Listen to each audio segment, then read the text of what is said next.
Well, hello guys, and welcome back to another Star vs. the Forces of Evil review. In this episode, we'll be taking a look at Season 3, Episodes 33 and 34, Skooled and Book Buddies. Or Booth Buddies, I mean. Plus a little extra. And yeah, no, these are... You know, I'm actually going to save my thoughts on Booth Buddies. Let's actually just get right into it.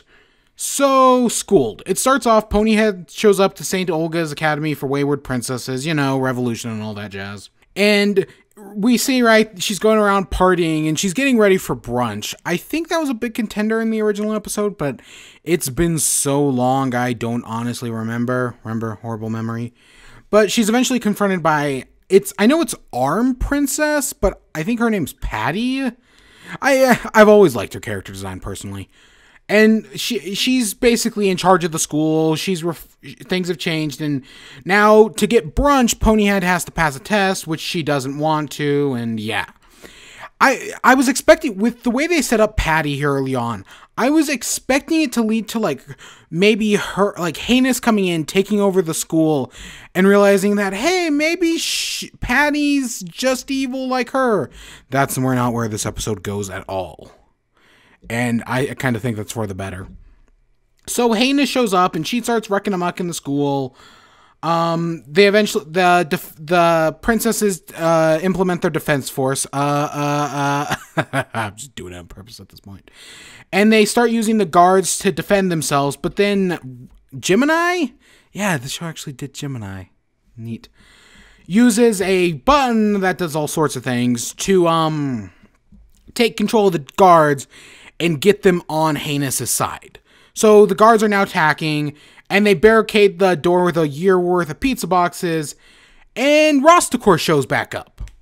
Oh, that's cool. He's fully revived, more or less. Did he always have the robot arm? I don't remember. But either way, seeing Rosticor is cool again. It did get me thinking. There is a very good chance Rosticor is the last immortal monster. Well, okay, I don't know about Heinous herself, but you know what I mean, right? Because Toffee was an immortal monster, he led the armies, and from what it seems like, Moon hunted them all down, except for Toffee and Rosticor. And now that Toffee's dead, he's the last one. That's an interesting thing that I'd never thought of. But it looks like they're getting ready to attack Ponyhead, right? Because it makes sense, I mean, she's Star's friend and all that. But instead, they go off to the side into some other room with some junk to find a robot. The robot is St. Olga, of the Academy's name. And we find her backstory, how she picked up, I keep calling her Heinous, and I'll probably keep calling her Heinous. And we actually do learn the backstory of the name, which is nice. But yeah, I'm going to be honest, I'm going to keep doing that. And then she's like, Heinous says that she wants the real files, right? What really happened. And we see things of her growing up. And, you know, it's really sad and kind of tragic in a way. You know, I still think Heinous... Okay, I've said before, I don't think Eclipse is going to be the villain because Heinous is going to be the villain. That makes a lot of sense in my mind. And we're giving her this tragic backstory. She has to hide her tail. She has to, it's her mark that makes her different, right?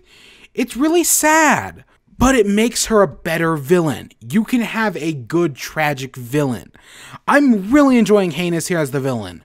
But basically all this scene does is make her angrier, and Ponyhead and the other princesses attack. And we see her exit with Ponyhead's horn. Oh, shit. Oh, shit. I was really hoping the next episode was going to be Fallout, like Booth Buddies was going to be the fallout of this, but it looks that the next episode, whatever that's called, it's got a stupid name, Bam Oo Pati, may be the fallout of that, so I really hope so. And then Rosticor tries to break up with Heinous for reasons? Why not? Sure. And then she rips out Gemini's heart. Did we know Gemini was a robot? I don't think so. But yeah, all the robots have robot hearts. And then she kills Rosticor again with the heart. And then she's like, oh, we're going to go take over the castle. Okay, there's our conflict. There's our villain for the rest of the show. No problem with that whatsoever. And yeah, it's a really good episode. I like Heinous. I love her backstory. I think her backstory is great. Her breaking into the castle is good. It's got the action it needs. It's got the humor it needs. It's a very solid episode. And then there's Booth Buddies. So as we go into this, Booth Buddies, I'm watching it. They've just had their long talk, whatever. And I'm worried about what's going to happen next. So welcome to live reaction. Well, you know what I mean. So it starts off with the marriage of, I know the guy's Rubariot. I do not remember the girl's name. But they're the royal songster and the jester. That's okay, fine. I ship it. This is an episode about shipping, as we'll see. So Star wants to take a picture at Pony's photo booth. And she wants to do it with Marco. Tom and Kelly are there, here and there. And they go in to take the photo. I still love the running joke of $650. I like how it started. Oh, Marco just had the money. And then they give an in-universe reason, and it just keeps showing up. It's a nice touch, really, on the show. And it's one of the few running jokes that works. But as they're taking the photos, Star is not happy with any of the photos. At first, Marco's not having any of it. And I was like, oh, is the way this episode's going to take, is this going to be them showing how they've grown? How Marco's matured, how Star is still a kid, and how things have changed. And that is definitely what the episode is about, but not in the way I looked at it. But they take a bunch of photos, and Star just thinks everything's a travesty. The photos aren't the same. She can't figure out why. And then eventually they get trapped in the booth by Ben Fotino, who, fun fact, is voiced by Alex Hirsch, creator of Gravity Falls. Pretty neat. And he eventually he says that the photo booth is magic because everything's magic. And he takes them back to his workshop where he can fix it. And he says that, it can see into your soul and you have to do something to appease the photo booth. And they have a moment reconciling their differences. And I was like, oh, I was kind of on the fence on this. I was like, I didn't feel like they should spend the entire episode in the photo booth. But okay, they're reconciling their differences. This is cool. Since Star admitted she loved Marco. Okay, that's not bad. And I was like, oh, are we finally going to reconcile this, right? Because I was kind of hoping, because they also kind of go into how, they haven't been spending much time together. They don't have time for magical adventures anymore. Things are different now. And yeah, it's true. Again, I have a bad memory, but thinking back to it, they haven't been in that many episodes together recently, have they? Or if they are, it's just for a moment here or there, and they're never like the central characters of the episode. It's usually just one or the other. So yeah, seeing them together, it's been a while. And then Marco was like, oh, he realizes what he has to do to appease the photo booth. And they kiss. Fuck, oh, fuck me. Oh, no. Oh, shit.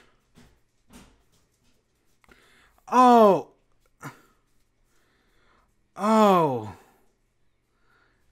no.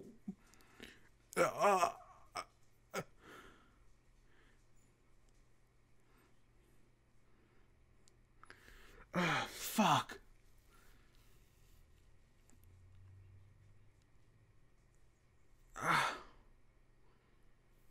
No.